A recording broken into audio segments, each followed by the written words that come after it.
Hey guys, and welcome to Should You Buy It, where all we do is talk a little bit about the game and whether or not we think it's worth the cost.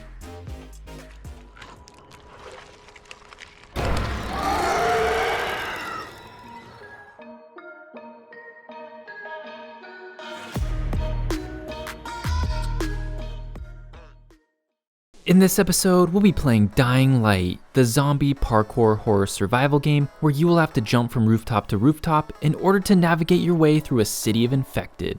The first question that we always cover in these videos is what stage of development is the game in? And in this case, Dying Light is currently in full release and available on PC as well as most consoles for between $25 and $50, depending on what platform you purchase it on. Now before we get too far into the video, I do want to address the elephant in the room and remind everyone that Dying Light 2's release date is currently February 4th, 2022, at least at the time of recording this video. We plan on doing a full review of that game, but for now there is still plenty to experience with the original version of Dying Light if you haven't had the chance to do so yet.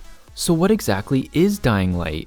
Well, Dying Light is a zombie parkour game that takes place in the infected city of Hallman. Now, like some other zombie games that you have played in the past, the infected feel rather harmless and easy to navigate through in the daytime, but at night they become stronger and incredibly bloodthirsty, making them difficult to outrun and avoid. Now we won't go too far into the story, so there won't be any major spoilers, but to quickly give you the overview, you play as the protagonist known as Kyle Crane, who has been airdropped into the infected city of Hallman, and it is your job to recover a secret file. You progress through the missions given to you at a sanctuary of survivors known as the Tower, as well as with other gangs and groups in the area. The main story was also pretty dark, and the game doesn't shy away from big twists involving main characters. Side quests for Dying Light, however, seem to be pretty underwhelming, as most of the time it's just kind of running errands for people and doesn't really offer any value as far as the story goes in most cases. Now the gameplay for Dying Light is where it really starts to shine. It is just so fun to traverse the vast cityscape, whether it be on the ground bashing up some zombies or jumping from rooftop to rooftop scavenging for precious materials along the way.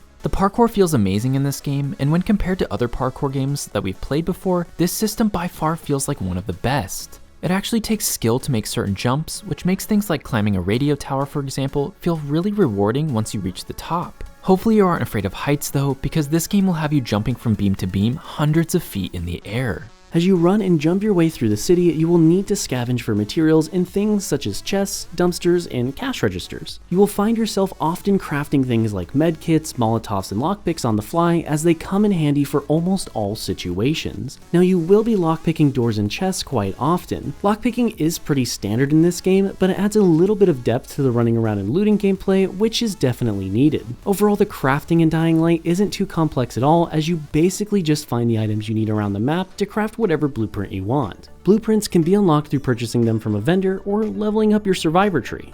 The combat in Dying Light is overall satisfying and brutal at the same time. Rather than just swinging your weapon at the enemy and watching them fall over, it actually takes a bit of skill to aim your hits in order to do more damage. The impact of each hit feels incredibly pleasing, as the game will sometimes go into slow motion to show off the damage of your blow. You also lose stamina with each swing, and this makes combat a bit more challenging, as if you find yourself out of stamina in the wrong place, you could easily be overrun by the hordes of infected. There are different types of melee weapons such as pipes, hammers, and knives, as well as a few ranged ones that you get later into the game. Ranged weapons obviously require ammo, while melee weapons have a durability to them and can only be repaired a limited number of times before becoming completely useless. You can also modify your weapons with crafted upgrades or ones found scavenging the map. These can be things such as extra durability or even adding an electricity effect to put a little extra zap in your swing.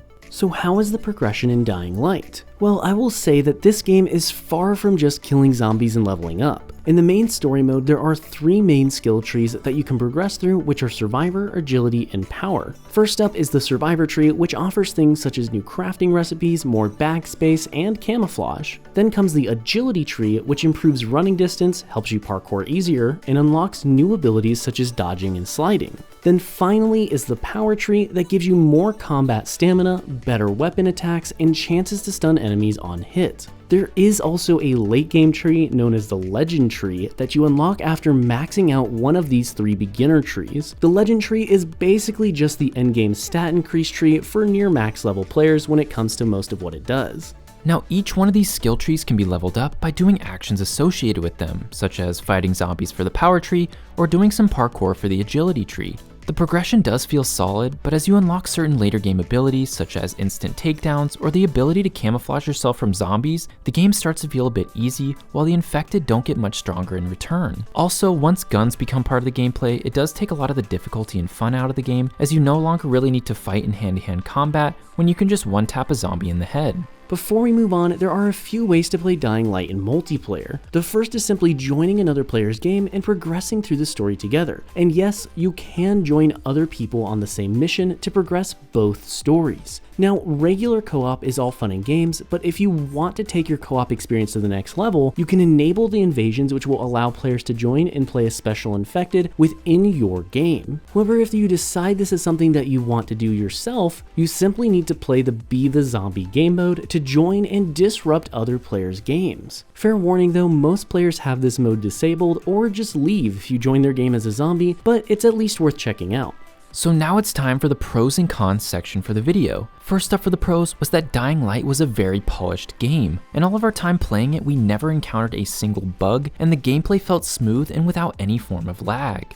Next up is that combat feels incredibly satisfying as your camera moves with each swing, and the slow-mo feature enhances every impact that your weapon has on an enemy. After that is the parkour mechanics. They just feel fantastic and incredibly fluid and satisfying. The grappling hook adds a crazy sense of mobility, while the overall climbing and running mechanics are easy to pick up. Dying Light also has a great progression system. Each skill tree is unique, and you get the sense of feeling more and more powerful as you level up each one. Another pro is that the day and night feel like two different game modes, which adds to the game's atmosphere. Daytime feels like a breeze, while nighttime is genuinely scary, and if you're not careful, could lead to a very quick death. And lastly for the pros is that multiplayer was great, as you could easily pick up where you left off with your friends in story mode, or take part in the Be the Zombie game mode and invade other players' games. Now for the cons. We really only have one major con for Dying Light, and that's the fact that the side quests were basically just running errands for people most of the time. This made them often feel either just unfun or just not worth doing at all. I mean, who wants to jump in a lake and retrieve some random dude's treasure bag that he had dropped there sometime earlier? That's not really fun or engaging for anybody when it comes to doing side quests. So now it's time for the rating for the game, and when we rate games, we want to get 1 hour of enjoyment out of every $1 that we spend on the game. So for this game in particular, in Dying Light, we would want to get roughly 30 hours of enjoyment out of the $30 that we spent. And after playing this game, we give it 9 out of 10 potatoes. Yeah, Dying Light was a fantastic game, and it took some great elements from other solid parkour games such as Assassin's Creed, and then just mixes it with zombies. It's been a while since I've played a game that feels so polished and runs so smoothly without any bugs or glitches. When compared to today's unfinished early access games, it absolutely destroys them. The atmosphere, story, and gameplay all absolutely hit the mark in this game, and while some side quests do feel rather lacking or unimportant, the overall gameplay experience was extremely enjoyable nonetheless. With Dying Light 2 just around the corner and all of these deals and sales going on for Dying Light 1, now is a great time to check out the game and its DLC if you haven't already. With that being said, we feel it is safe to say that Dying Light is definitely worth the cost. Before you guys go, don't forget to smash that like button and subscribe, as we recently noticed that over 98% of our viewers are not subscribed to our channel. We put out multiple new videos every single week, and your support is what makes this all possible. If you would like to support us even further and get some cool benefits, check out our membership program, which can be found in the join button below. Otherwise, thank you so much for watching, and we will see you next time.